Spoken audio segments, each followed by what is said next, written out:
Kang Hyun-woo wiped the sweat from his forehead as he checked his delivery schedule one more time. Today was the most important day in his daughter's life, and he could not afford to be late. So-young was graduating from the Galactic Academy on Altair Prime, and he had promised to bring her a special gift. The gift was a rare white orchid from Earth. It had cost him 3 months of savings, but his daughter deserved something beautiful for all her hard work. So-young had studied for 4 years to become a space engineer, and she was the first person from their small town to attend such a famous school. Hyun-woo had been a delivery man for 15 years. He flew his small cargo ship between different planets, bringing packages to people across 17 star systems. His ship was old and made strange noises, but it had never failed him. People trusted him because he always delivered on time and never lost a package. His company, Terran Express, was not the biggest delivery service in the galaxy, but they were known for being reliable and cheap. Most of their customers were regular, families who wanted to send letters or small gifts to relatives on other planets. Hyun-woo liked his job because he got to see different worlds and meet interesting people. Today felt different, though. The space around Altair Prime was busy with many ships. Some were military vessels from the Vorthak Empire, painted dark purple and covered with weapons. Others were fancy passenger ships carrying rich aliens to important meetings. Hyun-woo's small delivery truck looked tiny next to these giant ships. The Vorthak Empire ruled most of the galaxy. Their warriors were huge and strong, with purple skin and sharp claws. They had controlled hundreds of planets for 1,000 years. Their emperor lived in a massive palace and was said to be the most powerful being in the galaxy. Most species feared the Vorthak, but they left small traders like Hyun-woo alone. As Hyun-woo flew toward Altair Prime, he thought about his daughter. So-young had always been smart, even as a little girl. After her mother died when So-young was 10, it had been just the two of them. Hyun-woo had worked extra jobs to pay for her education. He delivered packages during the day and cleaned buildings at night. Sometimes he was so tired he could barely keep his eyes open. But seeing So-young succeed made all the hard work worth it. She had graduated at the top of her class and already had job offers from 3 different companies. Soon she would have her own ship and travel to distant planets to build new space stations. Hyun-woo was proud but also sad. His little girl was all grown up. The navigation computer in his ship started making beeping sounds. A solar storm was, interfering with the signals from the navigation satellites. The screen flickered and showed static. Hyun-woo tried to fix it by hitting the side of the computer, which sometimes worked. The screen cleared, and he saw what looked like the correct coordinates for Altair Prime. He did not notice that the storm had changed some of the numbers. Instead of heading to Altair Prime, his ship was now flying toward Vorthak Prime, the capital, world of the Empire. The 2 planets were in the same star system, but Vorthak Prime was much more dangerous. No unauthorized ships were allowed near the Emperor's world. Hyun-woo's ship was so small and ordinary that the Vorthak defense systems did not see it as a threat.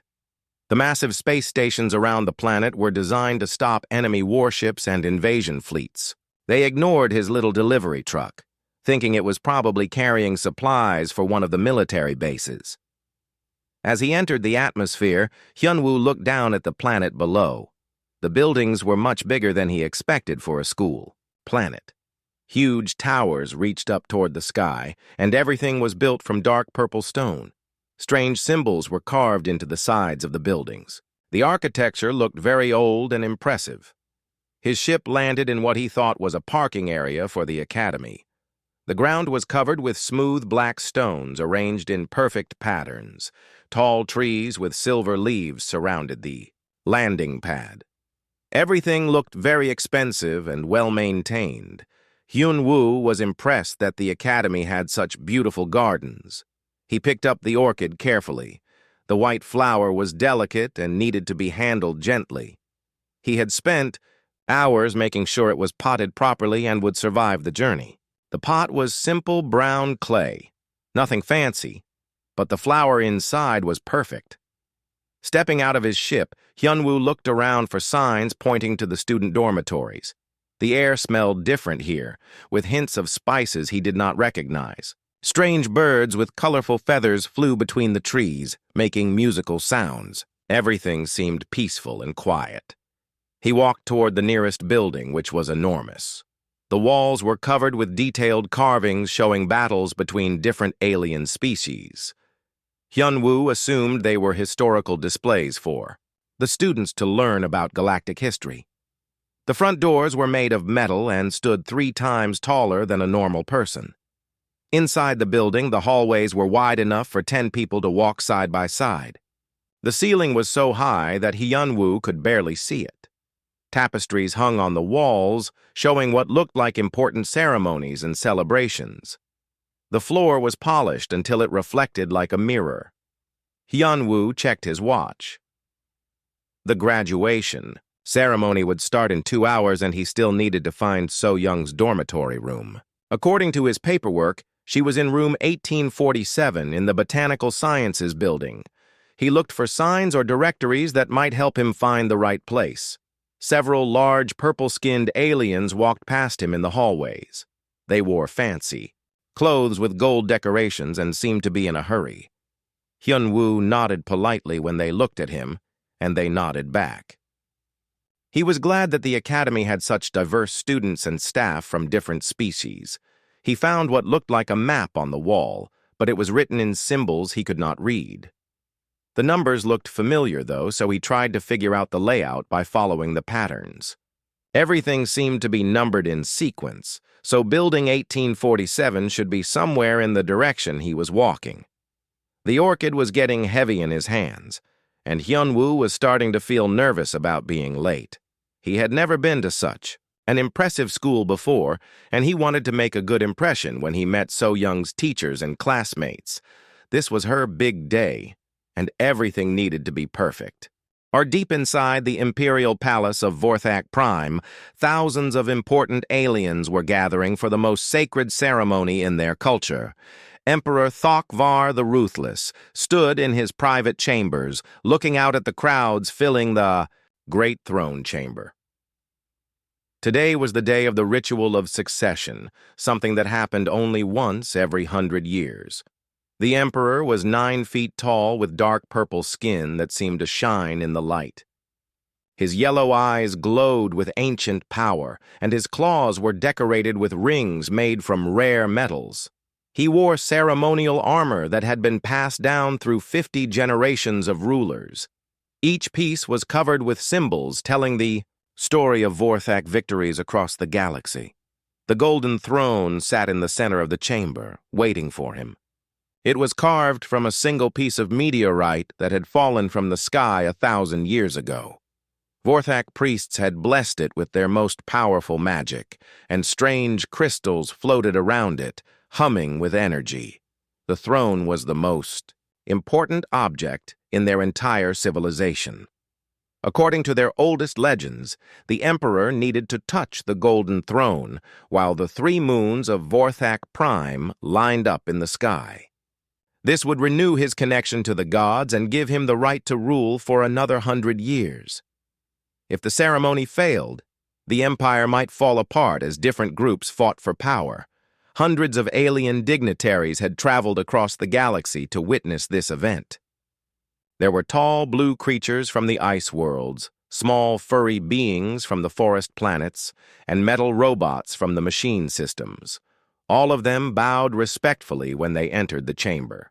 Military commanders stood at attention in their best uniforms, while rich merchants showed off their finest clothes. Meanwhile, Hyunwoo was still wandering through the palace corridors, completely lost. He had been walking for 30 minutes and still could not find the Botanical Sciences building. Every hallway looked the same, with tall ceilings and expensive decorations. His feet were getting sore, and the orchid was becoming heavier in his hands. He passed groups of Vorthak servants rushing back and forth, carrying trays of food and strange drinks. They all seemed very busy and stressed about something. Some of them glanced at Hyun-woo but did not stop to talk. He figured they were probably preparing for some kind of school event or celebration. Hyun-woo noticed that his blue delivery uniform helped him blend in with the workers. The jacket had Terran Express written on the pocket in simple letters, but most aliens could not read human writing anyway. The servants assumed he was part of the catering crew hired to serve food at whatever important meeting was happening. The sounds coming from deeper in the palace were getting louder. Hyun-woo could hear voices chanting in a language he did not understand, mixed with strange musical instruments. It sounded like a graduation ceremony, which made him feel better about being in the right place. He followed the sounds, hoping they would lead him to where So-young was waiting. He walked down a long corridor lined with portraits of scary-looking Vorthak warriors. Each painting showed a different emperor from the past, and all of them looked mean and powerful. Hyun-woo thought it was an odd way to decorate a school, but maybe it was meant to teach students about galactic history and leadership. At the end of the corridor, he found a door marked with symbols he could not read. The sounds of the ceremony were much louder here, and bright light was coming from under the door.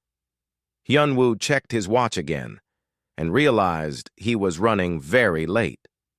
So-young's graduation would start soon, and he still had not found her dormitory. He opened the door carefully and found himself in a small room filled with cleaning supplies and extra chairs. Through another door on the opposite side, he could see into an enormous chamber filled with hundreds of people.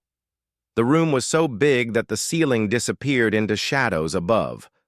Floating crystals provided light, and everything was decorated with gold and purple. Hyun-woo had never seen anything like it.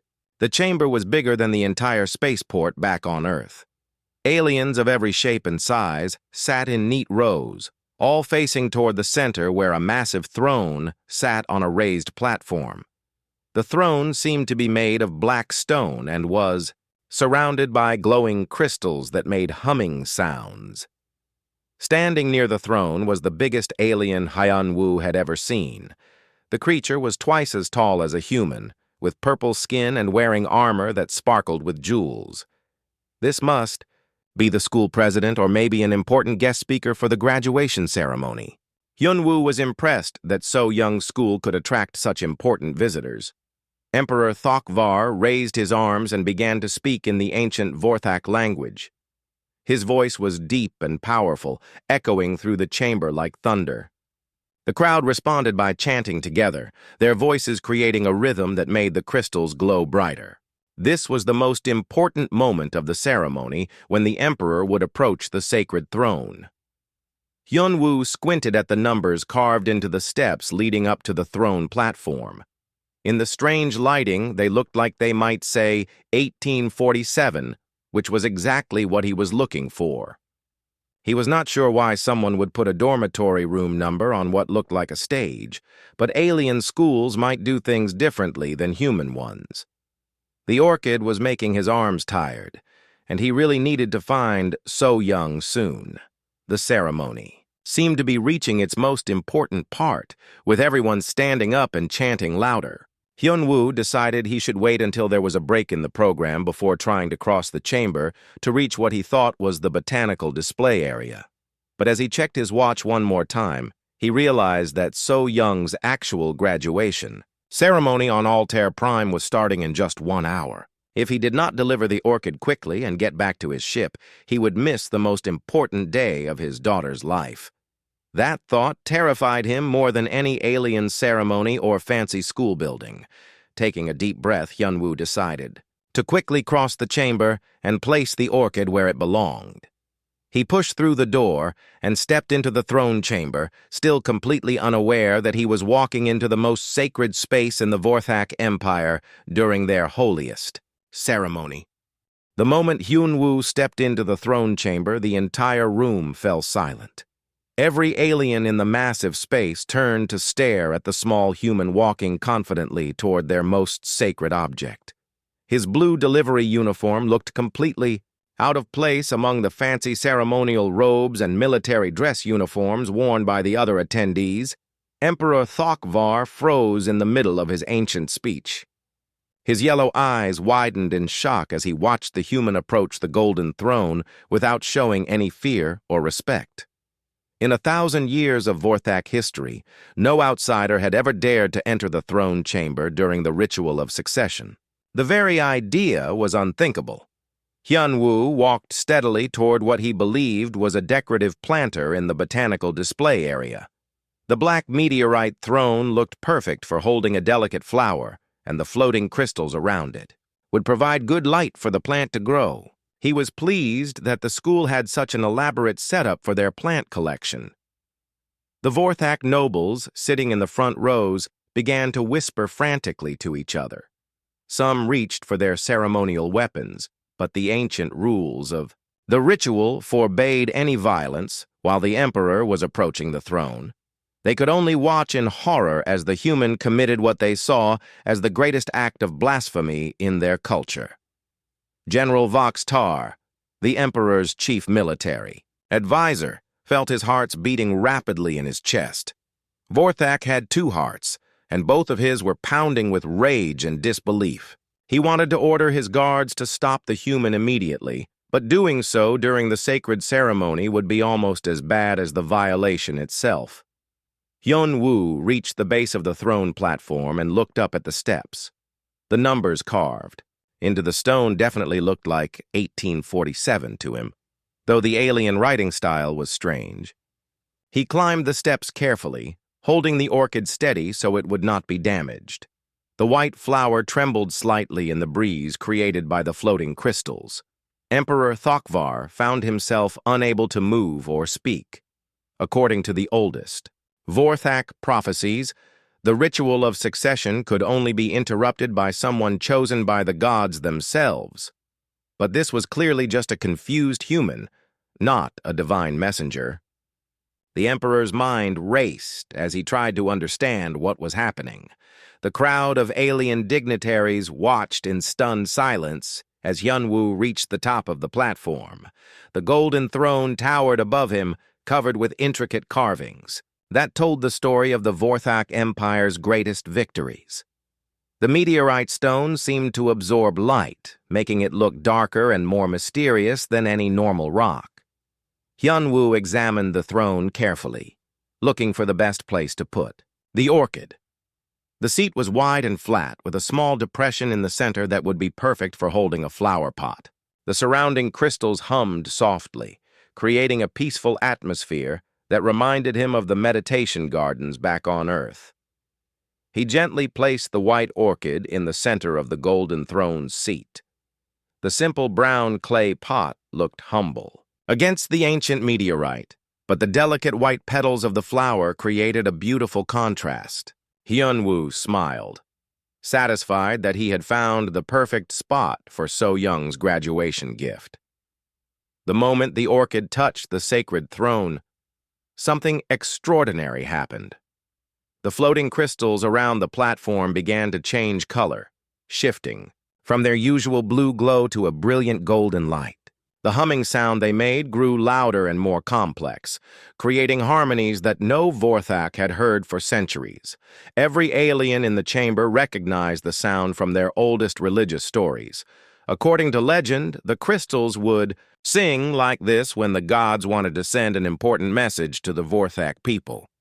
The last time anyone had heard this music was during the founding of the Empire 1,000 years ago.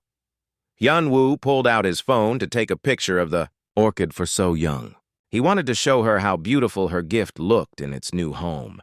The strange music and lights around him seemed like special effects, probably controlled by computers to make the graduation ceremony more impressive for the students and their families. Emperor Thokvar stared at the human and the flower on his throne. The ancient prophecies spoke of a small bearer of life who would bring great change to the empire during a succession ceremony. He had always assumed this meant a Vorthak child, or perhaps a young alien diplomat. He had never imagined it would be a middle-aged human delivery man. The golden light from the crystals grew brighter and new sounds joined the harmony. Deep within the palace, Ancient machines that had been dormant for centuries began to wake up. The original builders of the palace had installed powerful computers that could predict the future based on current events, but they only activated. During the most significant moments in Vorthak history, holographic images began to appear in the air above the throne. They showed scenes of possible futures, humans and Vorthak working together on space stations, alien children learning in peaceful schools, and fleets of ships exploring new galaxies instead of conquering them. The visions were unclear and constantly changing, but their message was obvious to everyone watching. Hyunwoo dropped his phone in surprise when the holograms appeared around him. The device clattered down the stone steps, its screen cracking on impact. He stumbled backward, finally, realizing that something very strange and important was happening. The room full of aliens, the elaborate ceremony, the ancient throne, none of this was part of a school. As palace guards began moving toward the platform, their purple armor clanking with each step, Hyunwoo understood that he had made a terrible mistake. This was not the Galactic Academy on Altair Prime. This was somewhere much more dangerous, and he had just interrupted what was obviously a very important ceremony by putting his daughter's graduation gift on what appeared to be some kind of alien religious artifact. The realization hit him like a punch to the stomach. He was in serious trouble, and So Young was probably waiting for him at her real graduation ceremony on a completely different planet. The holographic visions continued to swirl above the golden throne, showing images that made every Vorthak in the chamber gasp with amazement and fear. The ancient computers built into the palace had not activated for over 800 years, and their sudden awakening could only mean that history was about to change in a major way. Emperor Thokvar watched the predictions with growing excitement and terror. One vision showed Vorthak children playing peacefully with human children on green planets covered with flowers. Another displayed massive construction projects where purple-skinned warriors worked alongside humans to build cities among the stars. But the most shocking image showed the Golden Throne itself, empty and surrounded by representatives from hundreds of different species, voting together in harmony. High Priestess Morka, the keeper of Vorthak religious traditions, whispered prayers in the ancient language as she studied the prophecy coming to life before her eyes. She had memorized every holy text in their culture, and the signs were unmistakable. The small bearer of life mentioned in their oldest stories was not a Vorthak at all, but this confused human holding a simple flower. Hyunwoo stood frozen on the platform, afraid to move or speak.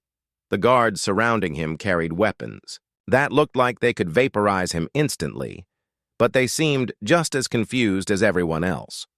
Their training had never prepared them for a situation like this. How do you arrest someone who might be fulfilling an ancient prophecy? The Emperor's chief advisor, General Voxtar, stepped forward and spoke in heavily accented but understandable human language. Human, identify yourself immediately. How did you enter the Imperial Palace? Are you a spy or an assassin sent by our enemies? My name is Kang Hyunwoo, he replied, his voice shaking with nervousness. I am a delivery man from Earth. I was trying to bring a graduation gift to my daughter at the Galactic Academy, but I think I got lost. I am very sorry for interrupting your ceremony. I will pay for any damage I have caused. The simple honesty in his words surprised everyone in the chamber. Spies and assassins did not usually offer to pay for damages or admit to being lost. The Vorthak had dealt with many enemies over the centuries, but none had ever been so polite and apologetic after violating their most sacred space. Emperor Thokvar studied the human carefully. Hyunwoo was not a tall or imposing figure. His delivery uniform was faded and had small patches where it had been repaired. His hands were rough from years of physical work, and his face showed the lines of someone who had worried about money and family for most of his life. He looked like exactly what he claimed to be, a working father trying to do something nice for his daughter. The holographic visions began to focus on specific images.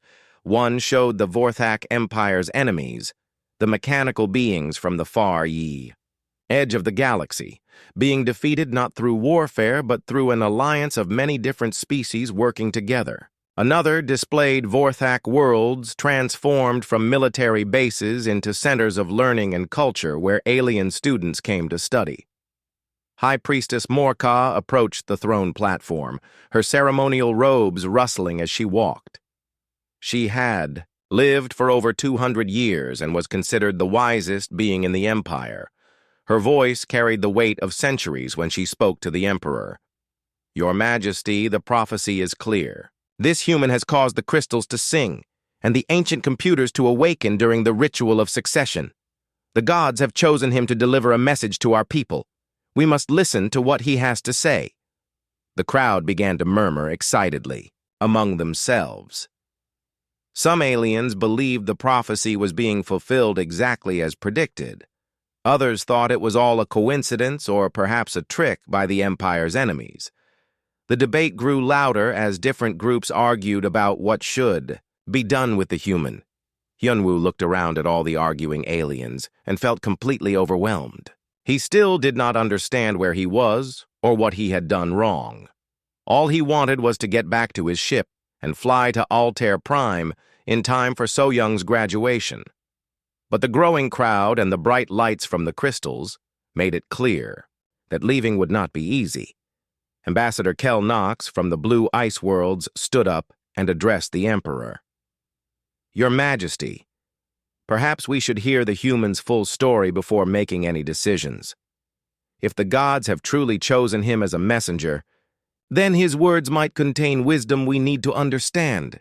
Emperor Thokvar nodded slowly. The ancient traditions required him to complete the succession ceremony by touching the golden throne, but the human and his flower were still occupying the sacred seat. The situation was unprecedented in Vorthak history, and there were no clear rules about what to do next. "Human called Hyunwoo," the Emperor said in his deep, powerful voice. "Tell us about yourself and your daughter. Explain why you brought this flower to our most sacred place during our holiest ceremony. The fate of empires may depend on your answer." Hyunwoo felt the weight of thousands of alien eyes watching him. He took a deep breath and began to speak about his life on Earth, his work as a delivery man, and his love for his daughter, So-Young. He told them about saving money for her education, working multiple jobs to pay her school fees, and how proud he was of her graduation from engineering school. As he spoke, the holographic visions above the throne began to change again. They showed images of parents from different species caring for their children, workers building better lives for their families, and small acts of kindness rippling outward to create major changes across the galaxy. The message was becoming clearer with every word Hyunwoo said. The ancient computers had detected something in his story that resonated with their predictions for the future. The concept of putting family before personal glory, of finding honor in honest work, and of measuring success by the happiness of others rather than by conquest and dominance. These ideas were completely foreign to traditional Vorthak culture, but the prophecy suggested they might be exactly what the Empire needed to survive and grow. Emperor Thokvar felt something stirring in his heart as he listened to the human's simple story about fatherly love and dedication. For the first time in his long reign, he began to wonder if there might be different ways to measure strength and success than the methods his ancestors had used. News of the interrupted ceremony spread across the galaxy faster than light itself. Within hours, every major government, news organization, and military command knew that a human delivery man had somehow infiltrated the most secure location in Vorthak space and disrupted their sacred ritual of succession. The reaction was immediate and chaotic. On Earth, Ambassador Park Ji-min was pulled out of her sleep by urgent calls from the Galactic Council. She rushed to her office in the middle of the night, still wearing her pajamas under her official coat. The messages flooding her communication system all asked the same impossible question. How had one of Earth's citizens managed to break into the imperial palace and interrupt a 1,000-year-old ceremony? The human government was in complete panic. Earth had worked hard to maintain peaceful relationships with the Vorthak Empire, carefully avoiding any actions that might anger the powerful aliens. Now, one ordinary delivery man had accidentally created the biggest diplomatic crisis in human history, and nobody had any idea how it had happened or what to do about it. Meanwhile, on Altair Prime, So Young sat in her graduation ceremony, wondering why her father had not arrived yet. She wore her new engineering uniform with pride, and her classmates' families had all come to celebrate this important day. But Hyun-woo's empty seat in the visitor section worried her. Her father had never missed an important event in her life, and she could not understand what was keeping him away. The ceremony proceeded without him, and So Young received her diploma with mixed feelings of joy and concern. It was only when she returned to her dormitory and turned on the news that she learned what had happened. The galactic news channels were showing footage of a man in a Terran Express uniform standing next to what appeared to be an alien throne. When the camera zoomed in on his face, So Young nearly dropped her communication device in shock. Back on Vorthak Prime, the political situation was becoming more complicated by the hour. Military leaders from across the Empire were demanding immediate action against the human who had violated their most sacred space. General Voxtar argued that executing Hyun-woo would send a clear message to other species about the consequences of disrespecting Vorthak traditions. But High Priestess, Morka, and the religious leaders disagreed strongly.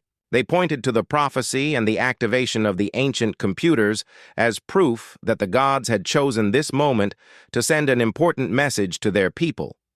Killing the messenger would be an act of sacrilege that might bring divine punishment upon the entire empire. Emperor Thokvar found himself caught between these opposing forces. His military advisors wanted him to show strength by punishing the humans severely. His religious advisors warned him that ignoring the prophecy could destroy the spiritual foundation of his rule. And the holographic visions continued to play above the Golden Throne, showing possible futures that ranged from galactic peace to the complete collapse of civilization. The other major powers in the galaxy watched these events with great interest and growing concern. The Crystalline Confederacy, longtime enemies of the Vorthak Empire, began moving their fleets closer to the border, hoping to take advantage of any weakness. The Trade Union of Free Worlds started preparing economic sanctions, while the Machine Collective calculated the probability of war breaking out across multiple star systems. Hyun-woo remained in a guest room within the palace, technically under arrest but treated more like a confused visitor than a dangerous criminal. Vorthak guards stood outside his door, but they had orders to keep him safe, rather than prevent him from escaping. No one was quite sure what to do with a prophetic prisoner who had committed his crime by accident. He spent his time trying to contact So Young to explain why he had missed her graduation and to make sure she was safe. The palace communication system was incredibly advanced, but it took several hours for the technicians to establish a connection to Altair Prime. When So Young's face finally appeared on the screen in his room, both father and daughter began crying with relief. "Dad, what happened?" So Young asked, her voice shaking with emotion. "The news says you interrupted some kind of religious ceremony on Vorthak Prime. How did you end up there instead of at my graduation?" Hyun-woo explained about the navigation error and how he had thought the Imperial Palace was her school. He apologized over and over for missing the most important day of her life, but So Young just smiled through her tears and told him she was proud that he had tried so hard to bring her a special gift. The white orchid was still sitting on the golden throne, now tended by Vorthak gardeners who had never seen an earth flower before. Ambassador Park Jimin finally arrived at the palace after 3 days of frantic travel and negotiations. She was a small, professional woman who had spent her entire career trying to prevent exactly this kind of diplomatic disaster. Meeting with Emperor Thokvar was one of the most terrifying experiences of her life, but she was determined to find a peaceful solution. The emperor received her in a private chamber away from the crowds of advisors and curious aliens. To her surprise, he seemed more thoughtful than angry about the situation. He asked detailed questions about human culture, family structures, and social values. He was particularly interested in the concept of working multiple jobs to pay for a child's education, something that was unknown in Vorthak society, where careers were assigned based on birth and bloodline. "Ambassador Park," the emperor said slowly, "your people have accidentally shown us something we did not know we were missing. This delivery man speaks of devotion to family and finding honor in simple work. These ideas are foreign to us, but the ancient prophecies suggest they might be important for our future." Ambassador Park chose her words carefully. "Your Majesty, Hyunwoo meant no disrespect to your culture or your sacred ceremony. He is simply a father who wanted to give his daughter a beautiful flower for her graduation day. If there has been any damage to your throne or your traditions, the Earth government is prepared to make appropriate compensation." The emperor was quiet for a long moment, thinking about the holographic visions that continued to play in the throne chamber. The possible futures they showed all seemed to depend on whether the Vorthak Empire could learn to embrace new ideas about strength, honor, and success. The human's accidental intrusion might be exactly the catalyst his people needed to evolve beyond their warrior culture. "Perhaps," Emperor Thokvar said finally, "the compensation we need is not money or apologies, but understanding. I would like to learn more about how humans define honor and success. The prophecy suggests that our empire's survival may depend on adopting some of your values." Ambassador Park felt a mixture of relief and amazement. Instead of demanding punishment for the diplomatic violation, the most powerful alien ruler in the galaxy was asking to learn from human culture. It was an unprecedented opportunity, but also an enormous responsibility that could shape the future of both species. Emperor Thokvar made a decision that would change the course of galactic history. Instead of punishing Hyunwoo for violating their sacred ceremony, he declared that the human would become his personal advisor on family values and social structures. The announcement shocked every government in the galaxy and caused heated debates throughout the Vorthak Empire.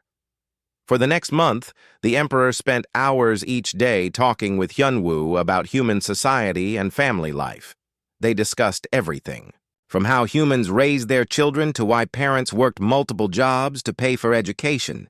The emperor was fascinated by the concept that ordinary people could find meaning and honor in simple work, rather than only through conquest and military achievement. Hyunwoo found these conversations strange, but important. He told the emperor about getting up early to pack lunches for So Young when she was in school, about attending parent meetings even when he was exhausted from work, and about the pride he felt when she succeeded in her studies. These stories seemed to affect the emperor deeply, though Hyunwoo could not understand why. The holographic visions in the throne chamber continued to show possible futures, and they became clearer as the emperor learned more about human values. The ancient computers had calculated that the Vorthak Empire's aggressive expansion had reached its natural limits. Without fundamental changes to their society, they would eventually face rebellion from conquered worlds or destruction by their enemies. High Priestess Morka spent weeks studying the prophecies and the computer predictions. She concluded that the empire needed to transform from a military dictatorship into something completely new, a cooperative alliance where different species could work together as equals. The idea was revolutionary and terrifying to many Vorthak, but the religious authorities declared it was the will of the gods. General Voxtar and the military leaders strongly opposed these changes. They argued that showing weakness would invite attacks from the Empire's enemies and could lead to civil war among the Vorthak worlds. But when they tried to organize resistance to the Emperor's new policies, something unexpected happened. Young Vorthak soldiers began questioning the old ways of thinking. Many of them were tired of constant warfare and impressed by Hyunwoo's stories about finding fulfillment in peaceful family life. They started asking why honor had to come only from battle, and whether there might be better ways to serve their people than through conquest and domination. The Emperor announced his most radical decision during a galaxy-wide broadcast. The Vorthak Empire would begin transforming itself into the Vorthak Commonwealth, a voluntary association of worlds where different species could maintain their own cultures while working together for mutual benefit. He would give up his absolute power and become an elected chancellor, subject to votes from representatives of all member worlds. The reaction was immediate and intense. Some Vorthak worlds declared independence rather than accept the new system. Several alien governments that had been enemies of the Empire for centuries suddenly found themselves invited to join as equal partners. The Crystalline Confederacy and the Trade Union of Free Worlds both sent ambassadors to discuss the unprecedented offer. Ambassador Park Ji-min worked frantically to help coordinate the transition. Earth became the neutral meeting place where different species could negotiate the terms of the new Commonwealth. The irony was not lost on anyone that the galaxy's greatest diplomatic revolution had started with a delivery man getting lost on his way to his daughter's graduation. Hyunwoo finally returned to Earth after 2 months on Vorthak Prime. He was famous throughout the galaxy as the human who had accidentally toppled a 1,000-year dynasty, but he just wanted to go back to his normal life delivering packages and spending time with So Young. The media attention made this difficult, but eventually the news organizations found other stories to cover. So Young had kept busy during his absence by studying the political changes sweeping across the galaxy. Her engineering degree suddenly seemed less important than the opportunity to help build the new diplomatic structures that would govern interspecies relationships. She applied to become one of the first human exchange students at the reformed Vorthak Academy, now focused on cooperation rather than military conquest. The white orchid that had started everything continued to grow on the golden throne. Vorthak. Gardeners had learned to care for the earth flower, and it had produced several new blooms during the months of political transformation. Emperor Thokvar, now Chancellor Thokvar, often looked at it during difficult negotiations as a reminder of how small acts of kindness could have enormous consequences. The transition was not smooth or easy. Several Vorthak worlds refused to join the Commonwealth and formed their own military alliance. Some alien species were suspicious of the changes and wondered if they were part of a clever trap. Fighting broke out in several star systems as different. Groups struggled to define the new galactic order. But the holographic visions in the palace had shown that change was necessary for survival, and slowly, the new system began to work.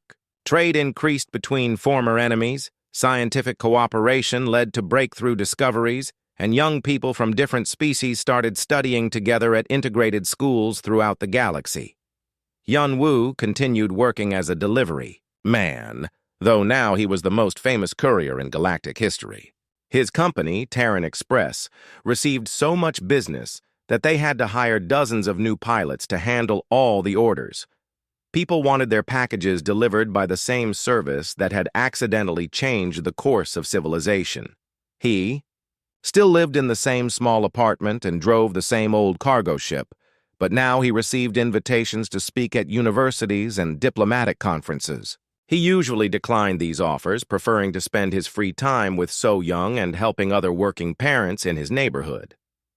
Fame had not changed his basic values or his commitment to family. 5 years after the incident, the galaxy looked very different.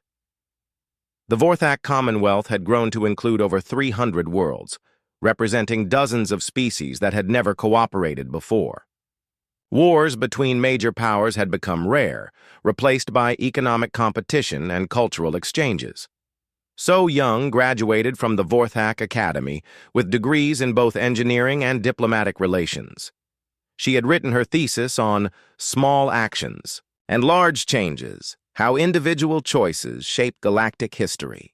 Her father attended this graduation ceremony, arriving exactly on time with a bouquet of white orchids grown from seeds taken from the original flower on the golden throne. The ceremony took place in the same chamber where Hyunwoo had accidentally started a revolution. The golden throne was still there, but now it was surrounded by seats for representatives from hundreds of worlds.